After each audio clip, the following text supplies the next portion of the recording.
అందమైన జీవితానికి స్వాగతం. నమస్తే కళ్యాణ్ గారు. నమస్తే జయ గారు. నమస్తే. తాకట్టులో ఉన్న బంగారాన్ని విడిపించి ఆ రోజు ఆన్లైన్ రేటుకే మేము కొంటాం. Sharma gold company. అందమైన జీవితానికి ఒక లేఖ రాసి బహిరంగంగా అంటే ఒక మెయిల్ పెట్టి తను మీ నిర్ణయం కోసం వెయిట్ చేస్తోంది అనమాట. సో డెఫినెట్ గా మీరు తప్పకుండా మాట్లాడాలని చెప్పేసి నేను వెంటనే తీసుకున్నాను కాల్. నెంబర్ ఉంది, కాల్ చేసేస్తానండి. ఓకే. హలో, వీణాలత గారండి. అవునండి. నేను సుమన్ టీవీ అందమైన జీవితం కార్యక్రమం నుంచి ఫోన్ చేస్తున్నానండి. నమస్తే మేడం. నమస్తే అండి. నాతో పాటు డాక్టర్ కళ్యాణ్ చక్రవర్తి గారు కూడా ఉన్నారు. మీ మెయిల్ గురించి నేను బ్రీఫ్ గా చెప్పానండి, ఒకసారి డాక్టర్ గారితో మాట్లాడండి. సార్ నమస్తే సార్. నమస్తే. సార్ నేను బెంగళూరులో ఉంటాం సార్. బెంగళూరు నుంచి మాట్లాడుతున్నాను సార్. నేను మీకు మెయిల్ చేశాను సార్. సార్ నేను ఒక సమస్య ఫేస్ చేస్తున్నాను సార్. అంటే అది సమస్యలో అది ఏమనాలో నాకైతే తెలియటం లేదు సార్. అది నేను ఎవరితో నేను చెప్పుకోలేకపోతున్నాను సార్. ఇంకా ఈ ప్రోగ్రామ్ నేను రెగ్యులర్ గా చూస్తుంటాను. ఎందుకో సార్ నాకు ఇది షేర్ చేయాలి, దీని గురించి ఒక నిర్ణయం తీసుకోవటానికి నాకు ఇంకా ఎవరు నాకు తెలియటం లేదు సార్. ఎందుకంటే మా రిలేటివ్స్ కానీ ఎవరు కూడా నాకు సజెషన్ ఇచ్చే వాళ్ళు ఎవరు కూడా లేరు సార్. అందుకనేసి నేను కాల్ చేశాను సార్. దయచేసి కొంచెం వినడానికి నా కోసం కొంచెం టైం ఇవ్వండి సార్ ప్లీజ్. చెప్పండి అమ్మా వీణా గారు. చెప్పండి, మీ ప్రాబ్లం ఏంటి, అసలు ఏంటి, మీరు ఏం ఎక్స్పెక్ట్ చేస్తున్నారు, అసలు ఏం జరుగుతోంది? మేడం మాది ఒక చిన్న ఫ్యామిలీ మేడం. నేను హస్బెండ్ ఇద్దరు పిల్లలు ఉంటాము. మేము మంచిగా మా ఫ్యామిలీ బాగా జరుగుతుంది. అంటే మా హస్బెండ్ కూడా మంచి ఉద్యోగం చేస్తున్నారు. బాగుండే వాళ్ళం మేడం. ఒక 2 years నుంచి చాలా కష్టాలు పడుతున్నాం మేడం. ఎందుకంటే ఒక సిచ్యువేషన్ ఒకటి మా లైఫ్ లో అనుకోకుండా ఒకటి జరిగింది మేడం. అదేంటంటే మా హస్బెండ్ కు రెండు కాళ్ళు ఒక యాక్సిడెంట్ లో పోయాయి మేడం.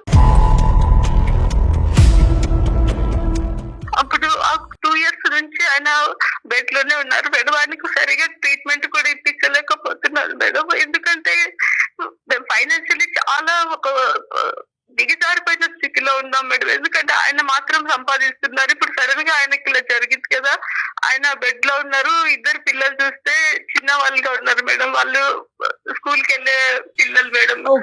నాకు ఎవరు కూడా సపోర్ట్ చేసే వాళ్ళు ఎవరు లేరు మేడం. మీ వయసు ఎంత అమ్మా? పిల్లల వయసు ఎంత? మీ వారి వయసు ఎంత?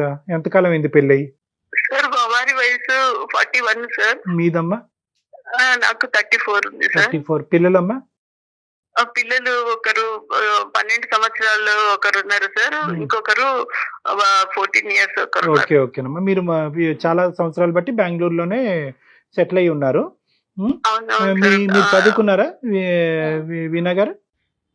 నేను చదువుకున్నాను సార్. నేను డిగ్రీ చేశాను సార్. కానీ ఎక్కడ నేను జాబ్ అయితే నేను చేయలేదు సార్. చేసే అవసరం నాకు రాలేదు సార్. అతనే చేసేవారు. అంటే పిల్లలు కరెక్ట్ గా వయసుకు వచ్చి ఉండదు. ఇప్పుడు మీ వారైతే కనుక కంటిన్యూస్ గా జాబ్ లోనే ఉన్నారు. బిజినెస్ కాదమ్మా అతను చేసేది జాబ్. ఆయన చేసే జాబ్ సార్ అది ఒక సెమీ గవర్నమెంట్ లాగా ఉంది సార్. అదే కంపెనీ. దాంట్లో చేస్తున్నారు. ఆయనకు 40,000 వరకు శాలరీ వస్తుంది సార్. అప్పుడు సమస్య ఏంటండి చెప్పండి మేడం. సమస్య ఇప్పుడు ఆయన జాబ్ కు వెళ్ళట్లేదు. ఇంకా మాకు ఇల్లు జరగడం చాలా కష్టం అయిపోయింది మేడం. ఇంకా నేను కూడా కొన్ని చోట్ల అక్కడ ఇక్కడ ప్రయత్నాలు చేశాను, కానీ చాలా తక్కువ శాలరీ ఇస్తామంటున్నారు. అలాగే మా హస్బెండ్ ఎక్కడ వర్క్ చేస్తున్నారో వాళ్ళను నేను కాంటాక్ట్ అయ్యాను మేడం, అప్రోచ్ అయ్యాను. వాళ్ళు ఏం చెప్పారంటే వాళ్ళు జాబ్ ఇస్తామన్నారు సార్. నేను వెళ్ళి కలిశాను సార్ జిఎం గారిని. Very good. వాళ్ళు జిఎం గారు నా ప్రొఫైల్ అన్ని చూశారు. నేను కూడా డిగ్రీ చేశాను కదా, అది చూశారు. వాళ్ళు ఓకే మేము మీ ఫ్యామిలీకి మేము సపోర్ట్ ఇస్తాము, మీకు జాబ్ ఇస్తాము అనేసి వాళ్ళు ఒప్పుకున్నారు సార్. వాళ్ళు శాలరీ అమ్మా, శాలరీ మాట్లాడారా? సార్ శాలరీ కూడా ఒప్పుకున్నారు సార్. అంటే నా స్కిల్స్ అవే వాళ్ళు ఇంటర్వ్యూ చేశారు సార్. వాళ్ళకు నచ్చినారు. అంటే నా పర్ఫార్మెన్స్ వాళ్ళకి నచ్చింది సార్. అలాగే శాలరీ కూడా 60+ వరకు ప్లస్ నుంచి శాలరీ స్టార్ట్ అవుతుంది. స్టార్టింగ్ ఎందుకమ్మా ఎక్కువ ఎందుకు ఇస్తున్నారు మీకు? అంటే సార్ నేను వాళ్ళ కంపెనీకి నేను వర్క్ చేయడానికి కొన్ని నా దగ్గర ఎక్స్ట్రా స్కిల్స్ ఉన్నాయి సార్. సో మీ చదువు మీకు ప్లస్ అయింది అనుకోవాలి, అంతే కదా? అది అనుకోకుండా ప్లస్ అయింది మేడం. అందుకనేసి వాళ్ళకు ఎలాంటి క్యాండిడేట్ కావాలో అలాంటి ఒక క్యాండిడేట్ గా నేను దొరికానని వాళ్ళు హ్యాపీ అయ్యారు మేడం. సంతోషం కదా మేడం? చాలా సంతోషంగానే ఉంది. కానీ మేడం వాళ్ళు ఒకటి అడిగారు మేడం, అది ఏం ఎలా చెప్పాలో మీకు నాకు తెలియటం లేదు మేడం. వాళ్ళు అంటే ఎవరమ్మా?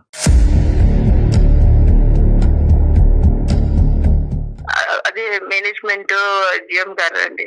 జిఎం గారు. ఓకే. ఏం అడిగారమ్మా? లంచం అడిగారా? లేదు సార్, లంచం ఏం అడగలేదు సార్. ఎందుకంటే మా దగ్గర డబ్బులు లేవు కదా సార్, వాళ్ళకి తెలుసు మేము చాలా ఫైనాన్షియల్లీ డౌన్ పొజిషన్ మాకు ఉంది తెలుసు సార్. వాళ్ళు లంచం ఏం అడగలేదు సార్. వాళ్ళు సంకోచించకుండా చెప్పండి అమ్మా. అంటే సార్ అది ఏదైనా చెప్పాలో తెలియటం లేదు సార్. నేను ఏమో సార్, నేను మీకు ఎదురుగా అయితే నేను కనిపించాను కాబట్టి నేను చెప్పాలనేసి అనుకుంటున్నాను. చెప్పండి అమ్మా. మీరు పప్పులో కాలేజీకి ముందే చెప్పాలి. ఇలాంటివి చెప్పుకుంటేనే ఇలాంటి సమస్యలకు పరిష్కారం. చెప్పండి, మాకు కొంతవరకు అర్థం అవుతుంది, కానీ మీరు విడమర్చి చెప్పండి. అంటే వాళ్ళు నన్ను ఒకటి అడగడానికి ఒకటి అడిగారు సార్.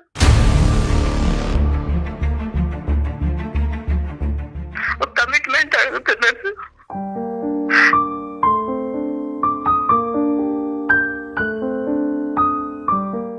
అతను మీకు ఇంతకు ముందు పరిచయం ఉందమ్మా? అంటే మీ హస్బెండ్ వర్క్ చేస్తున్నప్పుడు ఎప్పుడన్నా మీరు కనిపించారు అతనికి? ఎక్కడన్నా ఫంక్షన్స్ లో కానీ ఏదన్నా? ఎప్పుడు చూడలేదు? లేదు సార్, నేనైతే ఎప్పుడు అంటే మా హస్బెండ్ కు సంబంధించి అక్కడ కంపెనీలకు వెళ్ళడాలి అలాగే నేను ఎప్పుడు వెళ్ళలేదు సార్. అంటే నేను ఫస్ట్ టైమే నేను వాళ్ళని మీట్ అయినాను సార్. అంటే జాబ్ విషయంలోనే నేను వాళ్ళని మీట్ అయినాను. ఇంతవరకు నేనైతే ఎప్పుడు చూడలేదు సార్ వాళ్ళని. అమ్మా అసలు లోపల నుంచి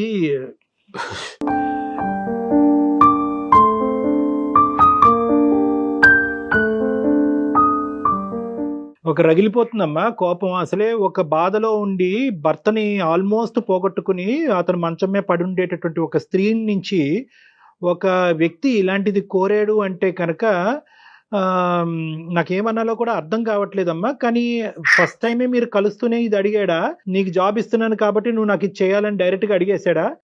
లేదు సార్, ఫస్ట్ నేను వెళ్ళినప్పుడు నాతో మంచిగా మాట్లాడారు. మీకు జాబ్ ఇస్తున్నాము, ఇలాగే 60,000 మీకు శాలరీ ఉంటది అన్ని చెప్పారు సార్.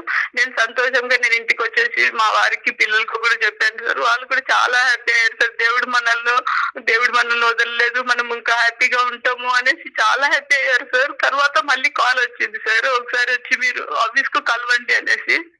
నేను మళ్ళీ ఆఫీస్ దగ్గరికి వెళ్ళాను సార్. మీ సర్టిఫికేట్ తీసుకొని రండి అన్నారు. తీసుకొని వెళ్ళాను సార్. తీసుకొని వెళ్ళినప్పుడు అప్పుడు ఆ టైంలో ఆయన చెప్పారు, మీకు ఉద్యోగం ఇస్తున్నాము, మళ్ళీ మీరు మమ్మల్ని సంతోష పెట్టరా అని అన్నారు సార్. నాకైతే అర్థం కాలేదు ఏం అడుగుతున్నారు.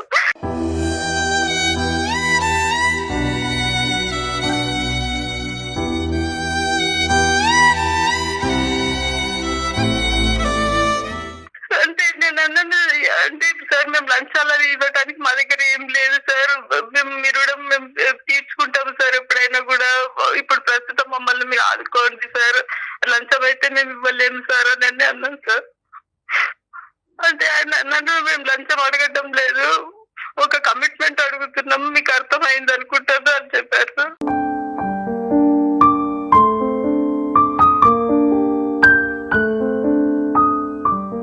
చెప్పులు వేసుకుని వెళ్ళావుగా? అవును సార్. మరి ఎడం కాలు చెప్పు ఎందుకు తీయలేదు సార్? అది నా పరిస్థితి ఇలా ఉంది, నేను ఏం చేయాలో ఒక కన్ఫ్యూజన్ లో ఉన్నాను సార్. ఏం పరిస్థితి అమ్మా? ఏం పరిస్థితి? అతను అడిగిందేంటి, మీరు మాట్లాడేదేంటి? మేడం పరిస్థితులు అంటే ఏంటి మేడం? నేను ఒక 2 years నుంచి 2 సంవత్సరాల నుంచి ఎంత కష్టపడుతున్నాను అయ్యుండొచ్చు. ఎవరికి తెలియదు మేడం. నా హస్బెండ్ ట్రీట్మెంట్ ఇవ్వలేకపోతున్నాను, పిల్లలకు సరైన భోజనం పెట్టలేదు, పిల్లలు స్కూల్ ఫీజులు కట్టలేకపోతున్నాను, చాలా బాధపడుతున్నాను మేడం.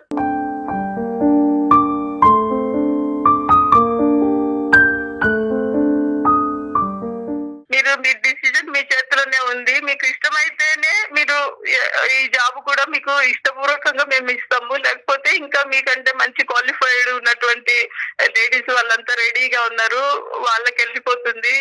చూడండి, ఆలోచించుకోండి, మీ ఇష్టము. మేమైతే మాకు కావాల్సింది మేము చెప్పినాము, అది మీ పర్సనల్, మీరు ఆలోచించుకొని మీకు ఉద్యోగం కావాలంటే మీరు ఒక డేట్ మేము ఇస్తాము, ఆ డేట్ కు మీరు మా దగ్గరికి వచ్చేసేయాలి అని చెప్పారు మేడం.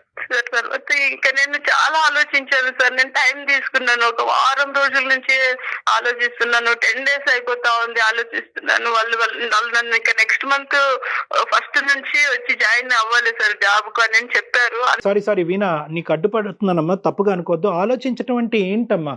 అంటే ఉద్యోగం తీసుకుని ఆడు కమిట్మెంట్కి అగ్రీ అవ్వాలనా, లేదంటే మర్నాడు వెళ్ళి చెప్పించుకుని కొట్టాలనా, లేదంటే వాడితో ఎటువంటి కమ్యూనికేట్ చేయకుండా ఇంకోటి ఏదో నీ స్థాయికి నీ డిగ్రీకి తగ్గట్టు 20,000 వచ్చినా చాలు అనేటటువంటి ఉద్యోగానికి పోవాలన్నా? ఆలోచించడం అంటే ఆ 10 రోజుల పాటు ఏం ఆలోచించావు నాకు ఒక్కసారి చెప్పు. సార్ నేను ఏం ఆలోచించానంటే ఇప్పుడు నేను ఉండే పరిస్థితుల్లో నాకు 10,000 ఒక 20,000 అలాంటి శాలరీస్ అలాంటి జీతం అయితే నాకు సరిపోదు సార్. ఎందుకంటే మా వారికి పెద్ద ట్రీట్మెంట్ ఉంది సార్, 2 కాళ్ళు లేవు కాబట్టి. నీ వ్యక్తిత్వానికి ఎంత వెల కడతావమ్మా? నీ వీణ ఒక్క నిమిషం, నీ వ్యక్తిత్వానికి, నీ పర్సనల్ ఇంటిగ్రిటీకి, ఒక స్త్రీకి ఉండేటటువంటి గౌరవప్రదమైనటువంటి ఒక స్థానానికి, ఒక తల్లికి ఉండేటటువంటి పొజిషన్కి, గౌరవనీయులైనటువంటి ఒక భార్యగా ఉండేటటువంటి పొజిషన్కి ఎంత వెల కడతాం? 20,000, 30,000, ₹1,00,000, 2 లక్షల?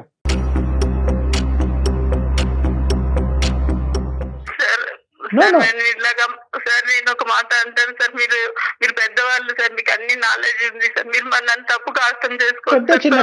చాలా ఇలా జరుగుతున్నాయి సార్, అయితే చాలా మంది నాలాగా చెప్పుకోలేకపోతున్నారు. నేను అయితే చెప్తున్నాను సార్ మీకు. లేదు నాన్న, ఈ రోజు వీణ 1,00,000 మంది మా దగ్గరికి రాలేదు. మా దగ్గరకు వచ్చినటువంటి ఆ 1,00,000 మందిలో ఒక స్త్రీ వీణ అనేటటువంటి వ్యక్తిని వచ్చినప్పుడు ఆ అమ్మాయి యొక్క అమాయకత్వం లేదంటే ఇమోషన్స్ లో తీసుకునేటటువంటి నిర్ణయాన్ని కడిగి పారేయవలసినటువంటి బాధ్యత మా మీద ఉంది. కాబట్టి నేను నీతో ఇంత గట్టిగా మాట్లాడుతున్నాను.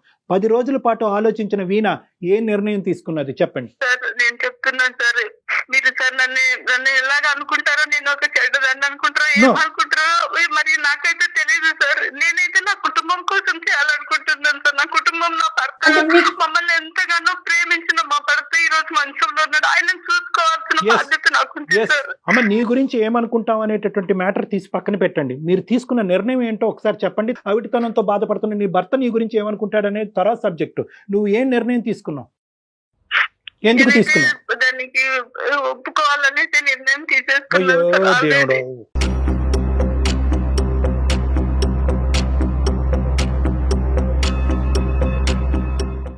మరి ఇలాంటప్పుడు మరి మాకెందుకు కాల్ చేసావమ్మా వీణ? మెయిల్ ఎందుకు పెట్టారు మీరు? అంటే మీరు చేసేదాన్ని ప్రోత్సహించాలని చేశారా? ఓకే అమ్మా, వెరీ గుడ్, కంగ్రాట్స్ అని చెప్పేసి డాక్టర్ గారు నేను చెప్తాను అనుకున్నారా? లేదు మేడం, నాకు అలాంటి ఉద్దేశం లేదు మేడం. ఇది నేను ఎవరితో నేను షేర్ చేసుకోలేకపోతున్నాను మేడం. నా ఇంట్లో నా భర్తను చూస్తే నాకు దుఃఖం వస్తుంది. నువ్వు షేర్ చేసుకోవటం కోసం చేసావా, సలహా కోసం చేసావా? ఇప్పటి వరకు 12-13 సంవత్సరాల పాటు అబద్ధం ఆడినటువంటి నీ భర్త మంచం మీద కూర్చుని, ఏవండి నేను ఇలా 60,000 జీతం తీసుకునే ఉద్యోగం తీసుకోబోతున్నాను, దానికి ఈ కమిట్మెంట్ కూడా ఉంది అని చెప్పే దమ్ము ధైర్యం నీకు ఉందానన్నా?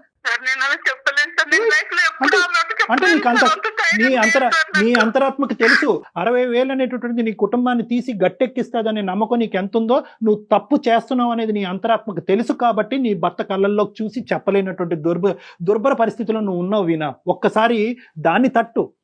బయట సూపర్ఫిషియల్ గా మాట్లాడేటటువంటి కనిపించేటటువంటి ఈ బాధలను కాదు, లోపల ఉండేటటువంటి అంతరాత్మ ఈ రోజు కాదు రేపు అడుగుతుంది ప్రశ్నలు, నిన్ను చంపేస్తుంది, ప్రశ్నలతో చంపేస్తుంది నీ అంతరాత్మ. రేపొద్దు నిన్ను పడుకోనివ్వదు, తెన్నివ్వదు, ఒక తల్లి పాత్రలో ఒక భార్య పాత్రలో కూర్చునే స్థానాన్ని నీకెవ్వదు. నీ వైపు నీ అంతరాత్మ పదే వేలెత్తి చూపెట్టి మూర్ఖురాలా ఎంత పిచ్చి పని చేసావు అనేటటువంటిది ఒక భాష వాడుతుంది. అది తట్టుకునే దమ్ము ధైర్యం నీకు ఉందో లేదో ఒక్కసారి ఆలోచించుకో. సార్ చాలా ఆలోచించాను సార్, రాత్రి మొదలు నేను ఇదే ఆలోచించాను సార్. నేను ఏం చేస్తున్నాను ఈ 10 రోజులు నాకు తెలియలేదు సార్. 2 సంవత్సరాల పాటు ఇల్లు ఎలా గడిచింది సార్? చాలా ఘోరంగా గడిచింది సార్. ఎక్కడెక్కడో అప్పులు తీసుకున్నాం సార్. ఆ అప్పుల వాళ్ళకి ఇప్పుడు అప్పులు కూడా కట్టలేని స్థితిలో ఉన్నాము. వాళ్ళు వచ్చి ఒకటే గొడవలు చేస్తున్నారు సార్.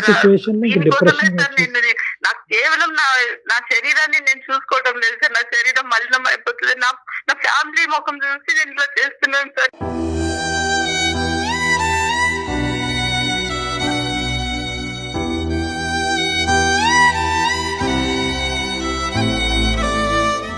నేనైతే ఇది నా రిలేటివ్స్ కు ఎవరికి, నా ఫ్రెండ్స్ కి ఎవరికి చెప్పలేవు.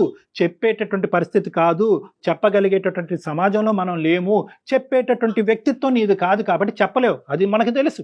That is a different story. కానీ ఈరోజు నా కుటుంబం గురించి, నా పిల్లలు, నా భర్త గురించి అంటున్నావు కదా, రేపొద్దున వాళ్ళే చీకొట్టే పరిస్థితి వస్తే కనుక తట్టుకోగలవా? కేవలం డబ్బులు ఒకటేనా ఇక్కడ సమస్య? అప్పులు తీర్చడం ఒకటేనా ఇక్కడ సమస్య? ఈ డబ్బులు కావాలి, అప్పులు తీర్చాలి అనేటటువంటి దారి ఇది ఒకటేనా దారి? ఒళ్ళు అమ్ముకుంటేనేనా? సారీ ఇలా మాట్లాడుతున్నాను, తప్పుగా అనుకోకండి. ఈరోజు మీ శరీరాన్ని పనంగా పెట్టారు మీరు అక్కడ. మీ శరీరాన్ని, మీ వ్యక్తిత్వాన్ని, మీ ఇంటిగ్రిటీని, మీ గౌరవాన్ని, మీ కుటుంబ ప్రతిష్టని, పరువుని అన్నిటిని ఈరోజు పనంగా పెట్టారు. ఇంకో సంవత్సరం అయినా పస్తులు ఉండొచ్చేమో కానీ దయచేసి ఇటువంటి నిర్ణయానికైతే మాత్రం రాకండి అమ్మా. చాలా బాధగా ఉంది, గుండె రగిలిపోతుంది. దానికి పైపెచ్చు 10 రోజులు ఆలోచించేశానండి, 11వ రోజు నిర్ణయం తీసేసుకున్నానండి. అయినా కానీ మీకు ఒకసారి చెప్పాలి కదా, ఎవరికి చెప్పుకోలేదు కాబట్టి మీకు చెప్పుకున్నాను. మా కళ్ళల్లో నీ పరువు ఏంటి అనేది ఇంపార్టెంట్ కాదమ్మా. రేపొద్దున మీ పిల్లలు మీ భర్త మిమ్మల్ని ఎలా చూడబోతున్నారు అనేటటువంటిది మోస్ట్ ఇంపార్టెంట్ ఆస్పెక్ట్ ఈ రోజు. ఇక్కడ నిర్ణయం తీసుకున్న తర్వాత మా దగ్గరికి రావటం ఏంటమ్మా? ఎందుకు తీసుకున్నారు అలాంటి నిర్ణయం? మీ తల్లిదండ్రులు ఎందుకు నిన్ను కని పెంచి పెద్ద చేసి ఒక గౌరవప్రదమైనటువంటి ఒక ఇంట్లోకి ఎందుకు పంపించారు? ఎందుకు వెనక ముందు ఎందుకు ఆలోచించట్లేదు మీరు? బహుశా మీరు ఏమైనా డిప్రెషన్లో ఉన్నారా? ఒక భావోద్రేకంలో ఉన్నారా? ఆలోచన శైలి కోల్పోయారా? మీ ప్రశ్న మీరే అడుక్కుని మీ సమాధానం మీరే చెప్పుకుంటున్నారా? నేను ఈ నిర్ణయం నేను తీసుకున్నాను సార్. తీసుకోవడం వల్ల ఒకవేళ ఫ్యూచర్ లో నాకు ఇంకా ఏదైనా నాకు ఎఫెక్ట్ జరుగుతుందా, నా పిల్లల పైన ఇది ఏదైనా ప్రభావం చూపిస్తుందా, అది మేము చెప్పాలా వీణా? ఇది నాకు ఆలోచన చాలా ఎక్కువ అయిపోయింది మేడం. ఏం చేయాలి? వీణ గారు ఒక్కసారి వినండి. ఆ విషయం ఇంకొకరు చెప్పాలా అండి? ఫ్యూచర్లో ఏదైనా ఎఫెక్ట్ అవుతుందా? పిల్లల వైపు నుంచి ఏదైనా వ్యతిరేకత వస్తుందా? సమాజం నుంచి కానీ, మీ భర్త వైపు నుంచి కానీ, కుటుంబ సభ్యుల నుంచి కానీ వ్యతిరేకత వస్తుందా అనే విషయం ఇంకొకరు చెప్పాలా? ఎవరు అక్కర్లేదమ్మా. మీరు ఒక 3వ వ్యక్తి స్థానంలో నిలబడి మీ అక్కో, మీ చెల్లో, మీ తల్లో, మీ బెస్ట్ ఫ్రెండ్ ఈ పని చేసేటట్టయితే కనుక ఏం మీరు యాక్సెప్ట్ చేస్తారా? మీరేం చెప్తారు? సార్ ఇప్పుడు నేను కరోనా టైం కంటే కొంచెం ముందు మా హస్బెండ్ కు యాక్సిడెంట్ జరిగింది సార్. తర్వాత నుంచి కరోనా స్టార్ట్ అయింది. అప్పుడు ఆ టైంలో కరోనా టైంలో సిచ్యువేషన్స్ టీవీలో ఇవన్నీ చాలా చూసాం సార్. అంటే చనిపోతే ఆ శవాళ్ళని తీసుకెళ్లి వాటర్ లో పడేయడము, అంటే వాళ్ళని ధన సంస్కారాలు చేయకుండా, ఇంట్లో వాళ్ళని చూడకుండా, ఇవన్నీ చూసినప్పుడు సార్ నాకేమనిపించిందంటే ఈ శరీరము చనిపోయిన తర్వాత దీనికి ఒక 1 రూపీ కూడా వాల్యూ లేదు కదా, కనీసం బట్టలు కూడా కడతారో లేదో తెలియదు కదా మనకైతే. ఆ కరోనా టైంలో ఎంతో మంది చనిపోయారు డాక్టర్ గారు, మీకు తెలుసు కదా. ఎంతో మంది ఎలాగ పడేశారు, వాళ్ళ ఫ్యామిలీలకు కూడా చూడలేని ఫ్యామిలీ కూడా వెళ్ళి చూడలేకపోయారు కదా. ఇలాంటి శరీరం కోసం నేను ఎందుకు ఇంతగా బాధపడాలి? ఈ శరీరం అక్కడ శరీరాలు పోయినాయి, కానీ శరీరాలు పోయినాయి, శరీరాలు చాలా కొట్టుకుపోయినాయి, చాలా మంది చనిపోయారు, దిక్కులేనటువంటి చావులు చాలా మంది చచ్చిపోయారు. కానీ వ్యక్తిత్వాన్ని, ఆలోచన శైలిని, కుటుంబ పరువుల్ని తాకట్టు పెట్టుకునేటటువంటి పరిస్థితి ఎవరికి రాలేదమ్మా. అది డిఫరెంట్ స్టోరీ. నువ్వు అనవసరంగా ఎక్కువ ఆలోచించి కన్ఫ్యూజ్ అవుతున్నావు. మీ వ్యక్తిత్వం ఇంపార్టెంట్. ఇదే శరీరాన్ని మీరు ఎప్పుడూ అమ్మేసుకుని ఉండేవచ్చు.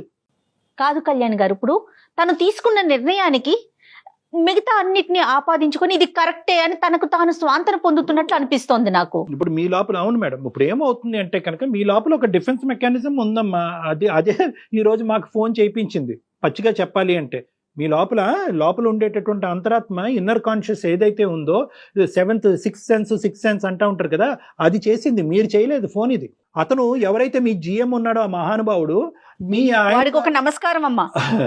చాలా మందికి నమస్కారాలు పెట్టాలి. అలా అయితే అలా కాదు. మీరు ఇప్పుడు వాడు ఎవడైతే ఉన్నాడో ఈ 2 సంవత్సరాల పాటు మీ భర్త లేనటువంటి స్థానాన్ని భర్తీ చేయటం గురించి ఎంతమందికో చేపలకు ఎరేసినట్టుగా ఎరేసాడు. చాలా మందికి ఎరేసాడు. కానీ ఈ ఎరలో పడేటటువంటి వాళ్ళు ఎలాంటి వాళ్ళు అంటే కనుక, ఏ స్త్రీ కూడా కావాలని చెప్పి తన యొక్క శరీరాన్ని వెళ్ళి అక్కడ తాకట్టు పెట్టదమ్మా. మీలాంటి డెస్పరేట్గా దిక్కుతోచనటువంటి పొజిషన్లో, డిప్రెషన్లో ఉండి ముందు నుయ్యి వెనకతలు గొయ్యి ఉండేటటువంటి మీలాంటి స్త్రీలు పడేటటువంటి మీలాంటి వాళ్ళు పడేటటువంటి దాంట్లోనే అతను ఒక వల పన్నుకుని అక్కడ కూర్చున్నాడు. నువ్వు వెళ్ళి అందులో పడ్డావు.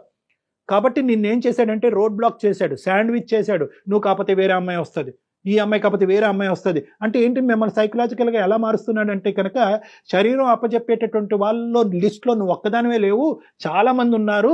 సో వాళ్ళందరూ చేయగా నువ్వు తప్పు చేయటంలో తప్పు లేదు, నీ కుటుంబాన్ని నువ్వు చేస్తున్నావు అనేటటువంటిది ఒక గిల్ట్ ఫీలింగ్ నీలో రెచ్చగొట్టేటటువంటి ప్రయత్నం చేశాడు. సో అందులో నువ్వు పడ్డావు. ఇక్కడ ఇలాంటి మగాళ్ళు లేకుండా ఉండేటటువంటి ప్రపంచాన్ని నువ్వు ఊహించుకోవటం కష్టం. కానీ అట్లీస్ట్ నీ సెన్సిబిలిటీ ఉపయోగించు. ఈ 60,000 వస్తున్నాయి, ఫైనాన్షియల్గా నా కుటుంబం సేఫ్ గార్డ్ అవుతుంది, పిల్లల ఫీజులు కడతాను, భర్తను చూసుకోగలను అనేటటువంటిది ఒక పరిధి. ఇది కాపాడుకున్న తర్వాత ఇంకా జీవితంలో విలువైనటువంటి ఇంకో పెద్ద అంశం ఏదన్నా పోతుందా అనేటటువంటి ఆలోచనతో ఒక్క అడుగు ముందుకేసి ఆలోచించమని చెప్తున్నాను, నేను విన్నపించుకుంటున్నాను. వీణ, మీరు తీసేసుకున్న నిర్ణయానికి రకరకాల కారణాలని ఆపాదించుకుంటున్నారు వీణ. మేడం నేను ఒక్కటే చెప్పదలుచుకున్నాను మేడం, నా స్థానంలో వేరే స్త్రీ ఉంటే కింద మేడం ఎప్పుడో ఒక 3 years ముందుగానే ఆయనను వదిలేసి, ఫ్యామిలీని వదిలేసి తన సుఖం తను చూసుకొని వెళ్ళిపోతుంది మేడం. నేనైతే త్యాగం చేసి నా భర్తను కాపాడుకోవాలి, నా బిడ్డను చదివించుకోవాలని చేస్తున్నాను మేడం. నాకు ఎన్నో అప్పులు, బాధలు మేడం. ఎవరు తీరుస్తారు మేడం? అందరు చెప్తారు మేడం, మంచికే చెప్తారు మేడం. మేడం నేను మిమ్మల్ని తప్పుగా నేను చెప్పటం లేదు మేడం. వేరే వాళ్ళు కూడా ఎవరైనా కూడా నాకు ఇలాగే చెప్తారు చెప్తారు మేడం, కానీ వాళ్ళు ఎవరు నా సమస్యలు తీర్చలేరు కదా మేడం. ఎవరు తీర్చలేదమ్మా? అమ్మా, ఎవరి సమస్యలు ఎవరు తీరుస్తారు?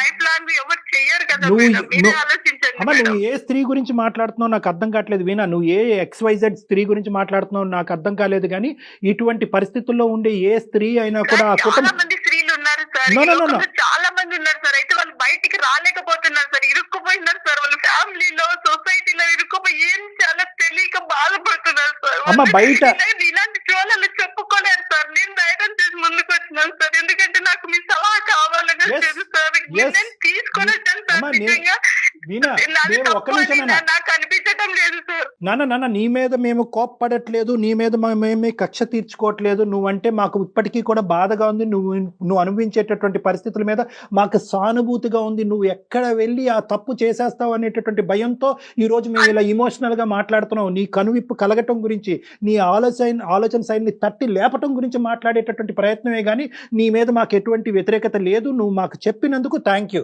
ఎందుకంటే కనుక ఈరోజు నిన్ను కాదు, మీ మొత్తం కుటుంబాన్ని కాపాడేటటువంటి పెద్ద బాధ్యత మేము తీసుకున్నందుకు మేము ఆనందపడుతున్నాం. ఈరోజు అట్లీస్ట్ ఇక్కడితో నిన్ను కాపాడి నీ కుటుంబాన్ని కాపాడితే కనుక అదే మాకు హ్యాపీనెస్ అమ్మా. అవును అమ్మా, ఒకటి ఈరోజు నన్నెవరు కాపాడతారు అంటే కనుక నీకు ఉండేటటువంటి స్థానంలో నిన్ను ఎవరు కాపాడరమ్మా. నిన్ను నువ్వే కాపాడుకోవాలి. నీ క్వాలిఫికేషన్ ఉంది, నీకు ఎలిజిబిలిటీ ఉంది. నీ క్వాలిఫికేషన్ చూసి ఆ GM గాడు కళ్ళు బైర్లు గమ్మి నీ 40,000 కాస్త 60,000 చేశాడు.